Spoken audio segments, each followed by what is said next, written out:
दोस्तों, कलयुग कथा के इस नए एपिसोड में हम आपको एक ऐसी कथा के बारे में बताएंगे जिसमें भगवान कृष्ण अपने भक्त को रोज खिचड़ी का कटोरा दे जाया करते थे और वो भक्त एक बूढ़ी औरत थी। तो चलिए बिना किसी देरी के कथा शुरू करते हैं। कथा के अनुसार बहुत समय पहले किसी गांव में एक बूढ़ी औरत रहा करती थी और उसके परिवार में उसके सिवा कोई नहीं था।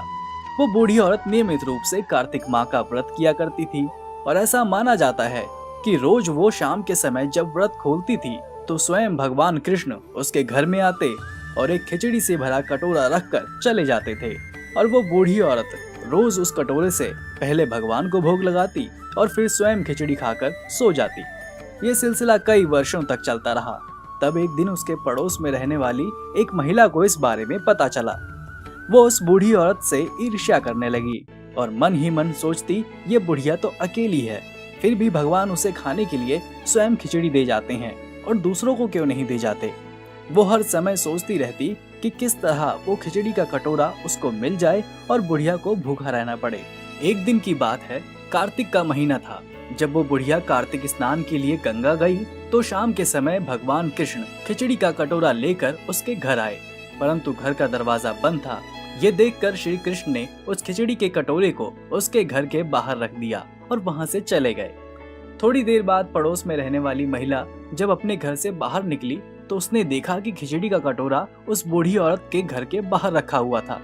ये देखकर वो खुश हो गई और फिर इधर उधर देखने के बाद उस महिला ने खिचड़ी का कटोरा उठाया और घर के पीछे फेंक आई। कुछ समय बाद जब बूढ़ी औरत गंगा के स्नान से वापस आई तो उसे खिचड़ी का कटोरा नहीं मिला। तो वो बुढ़िया बहुत दुखी हो गई और उस दिन वो भूखी ही रह गई और अपने मन में बार बार सोचने लगी कि कहाँ गई मेरी खिचड़ी और कहाँ गया मेरा खिचड़ी का कटोरा। दूसरी ओर पड़ोसन महिला ने जहाँ उस खिचड़ी को फेंका था वहाँ कुछ दिनों बाद एक पौधा उगाया और उसमें 2 फूल खिल गए। इसी दौरान एक दिन उस राज्य का राजा उस रास्ते से होकर गुजर रहा था। तभी उसकी नजर उन फूलों पर गई।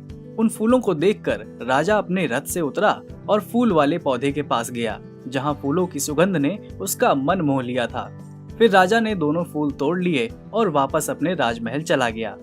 राजमहल पहुंचकर राजा ने दोनों फूल रानी को दे दिए, जिसे सूंघने के बाद रानी गर्भवती हो गई। ये खबर राजा को पता चली तो वो अति प्रसन्न हो गया क्योंकि राजा की कोई भी संतान नहीं थी।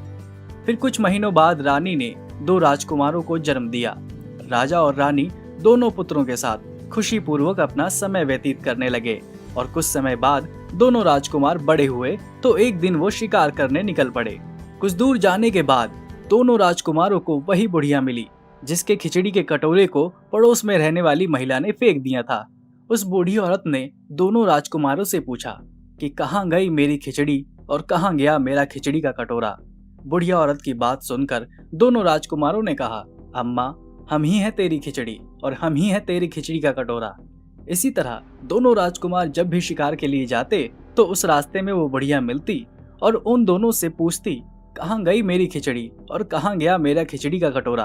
और पहले की तरह दोनों राजकुमार वही उत्तर देते जो उन्होंने पहली बार दिया था।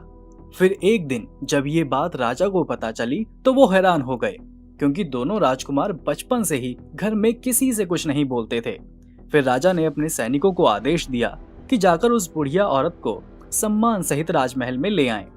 अपने स्वामी का आदेश सुनकर सैनिक तुरंत ही बूढ़ी औरत को लाने के लिए चले गए और कुछ समय बाद सम्मान पूर्वक उसे राजमहल ले आए। राजमहल पहुंचने पर राजा ने उनका खूब स्वागत किया और फिर उन्हें आसन पर बिठाया। फिर राजा ने उस बूढ़ी औरत से पूछा, अम्मा, ये दोनों राजकुमार हम में से किसी से नहीं बोलते हैं, परंतु आपसे कैसे बोलते हैं?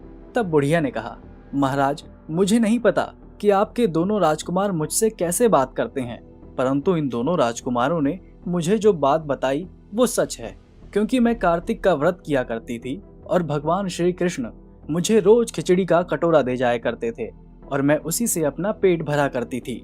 एक दिन की बात है, मैं कार्तिक स्नान करने पवित्र नदी गंगा गई थी और जब मैं वापस आई तो उस दिन मुझे खिचड़ी से भरा कटोरा नहीं मिला। इन दोनों लड़कों ने मुझे बताया कि उस दिन मेरे जाने के बाद भगवान श्री कृष्ण खिचड़ी का कटोरा मेरे दरवाजे पर रख गए तो मेरी पड़ोसन ने उसे फेंक दिया जहाँ एक पौधा उगाया और उस पौधे में 2 फूल खिले और तब इनके पिता यानी कि आप उस फूल को तोड़कर ले गए और तब इनकी माँ यानी आपकी रानी ने फूल सूंघे तो इन दोनों लड़कों का जन्म हुआ। साथ ही इन दोनों लड़कों ने मुझसे कहा कि भगवान ने इन्हें मेरे लिए ही भेजा है। ये सुनकर राजा आश्चर्यचकित रह गया और फिर उसने उस बूढ़ी औरत से अनुरोध किया कि वो आज से राजमहल में ही रहे, और राजा के अनुरोध पर वो बूढ़ी औरत राजमहल में ही रहने लगी। तो दोस्तों, ये थी श्री कृष्ण की भक्त बूढ़ी औरत और खिचड़ी का कटोरा की कथा। उम्मीद करता हूँ कि आपको हमारी ये कथा पसंद आई होगी। अगर पसंद आई हो तो इसे ज्यादा से ज्यादा लाइक करें और शेयर करें।